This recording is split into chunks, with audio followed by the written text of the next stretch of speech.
Bersama Menteri Keuangan Purbaya Yudi Sadewa memperingatkan pelarangan praktik impor bal pakaian bekas dalam karung atau bal pres. Purbaya memastikan tak hanya dipidana, penindakan terhadap pelaku impor barang-barang ilegal akan ditambah dengan pengenaan denda.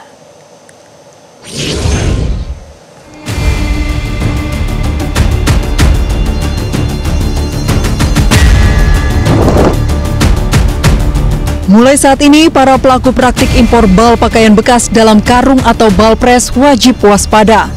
Menteri Keuangan Purbaya Yudi Sadewa tak akan memberikan ampun bagi mafia impor pakaian bekas karena pemerintah tidak mendukung adanya UMKM yang menjual barang ilegal. Tak hanya dipidana, mafia impor bal pres akan mendapat hukuman tambahan berupa denda. Purbaya mengatakan negara akan rugi jika hanya memenjarakan pelaku dan memusnahkan barang bukti baju ilegal. Pasalnya, negara harus menggelontorkan uang yang tidak sedikit untuk membakar pakaian-pakaian tersebut. Selain itu, Purbaya menyebut bahwa kedepannya pelaku impor bal pres pakaian bekas akan di-blacklist pemerintah. Nama-nama pelaku impor pakaian bekas pun sudah dikantongi pemerintah.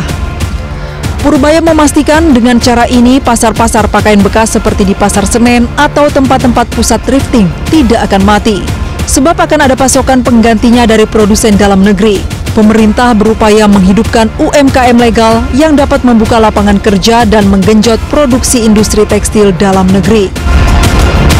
Bal presnya juga baru tahu istilah bal pres itu. Impor barang-barang baju bekas seperti apa penanganannya. Rupanya selama ini hanya bisa dimusnahkan dan yang impor masuk penjara, saya nggak dapat duit, nggak didenda, jadi saya rugi, cuman ngeluarin ongkos untuk memusnahkan barang itu, tambah ngasih makan orang-orang yang di penjara itu. Jadi sekarang kita rubah di mana kita harus bisa denda orang itu juga. Sepertinya mereka udah tahu, kita udah tahu pemain siapa aja, harusnya saya lupa tadi kalau ada yang pernah bal pres saya akan blacklist, nggak boleh impor barang lagi. Oh enggak, nanti kan diisi dengan barang-barang dalam negeri.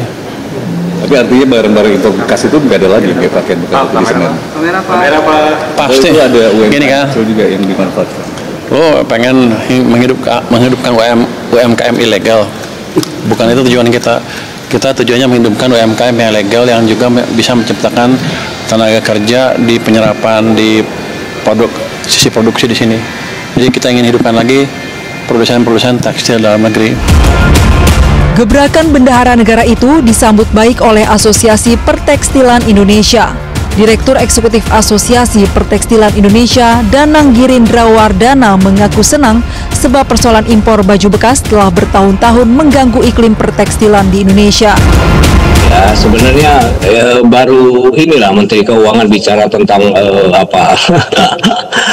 Purbaya efek gitu. Ini menyenangkan. Jadi memberikan optimisme besar kepada kami pelaku industri tekstil garmen dalam negeri ya. Karena masalah ini kan sebenarnya masalah yang sudah menahun nih ya, dan sepertinya Pak Menteri Keuangan yang saat ini benar-benar memberikan respon keras terhadap janji beliau untuk menyikat mafia impor baju bekas itu, dan kami sangat senang dengan adanya statement beliau.